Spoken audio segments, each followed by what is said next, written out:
Welcome to the recording of my Assessment Task 2 Reflective Practice. My name is Vivian Taylor and this is for EDFX 348. I have chosen to focus on feedback about managing classroom behaviour. This feedback relates to the substrands 4.2, Managing Classroom Activities, and 4.3, Managing Challenging Behaviour. Specifically, I found managing classroom activities, including organising activities and providing indirect instructions to students, very challenging, and they didn't always work. Feedback about managing the classroom was provided in all of my classes. There was one particular class when I received the most feedback, a Year 9 photography class. It was one that I'd been nervous about because A, I did not have much skill in photography and so I had to learn all the content from the beginning, and B, because I had been warned by my supervisor that this was going to be a challenging class with a lot of students with behavioural issues. My initial method for coping with the behaviour in the class was to build strong relationships. This is because of not only personal experience in which I have witnessed the positive effect of building relationships with students, but also because the large amount of research in this area. For instance, McGrath and Bergen stated that the student-teacher relationship is critically important, influencing children's academic, social, behavioural and emotional development. This was what motivated me to treat students with respect and think about how I could find a way that they were able to behave well in the classroom whilst maintaining their dignity. Additionally, I was aware of the work of Bill Rogers, an expert in the field of classroom management. I have read some of his work and always noticed the emphasis on the social dimensions of teaching and therefore the implicit importance of the student-teacher relationship in maintaining a positive classroom environment. Another belief that influenced this approach was my own reflection on power, the power dynamics present in a school and classroom. On my placement, the power rested firmly with me in the context of my classes, due mostly to wealth and educational disparities. It made me question my right to tell my students what to do.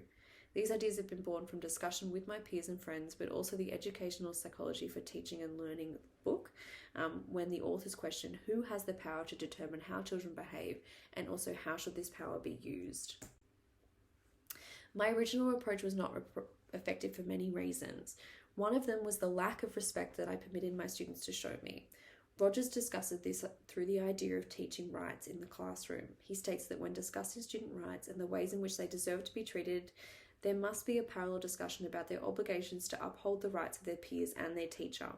There needs to be a concerted effort on the part of the teacher to establish a central goal in the classroom, and then all students and the teacher need to agree to their collective right to achieve this unimpeded by others. Another reason why my approach was not effective came from something that one of my mentors identified, which was an inability to take the time to set expectations with students. He recommended that once I was working, there should be time set aside at the commencement of the school year to establish the way a classroom should be run, make agreements with all students about expectations, and be very clear about what will happen if this is not followed. Research has shown that students prefer this as it helps them to build a sense of certainty and safety and complements the relationship with the teacher. Finally, another reason that I was having issues with this approach alone and that I failed to consider creating a structure to my class for students so that they knew what to expect. This relates a lot to my previous point, however, here I refer more to the individual lesson plan being something that assists with students' behaviour, especially by sticking to something like a 5E instructional model and having clearly delineated steps in the learning process, which was lacking from a lot of my lessons, mostly due to my lack of conviction in the lessons that I was creating.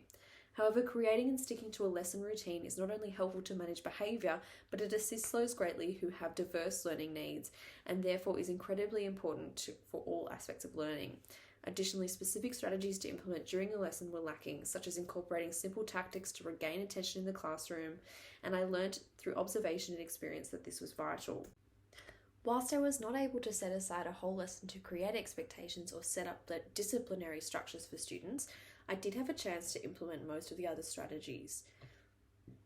We decided to set me a particularly challenging Year 8 class to test some of them out.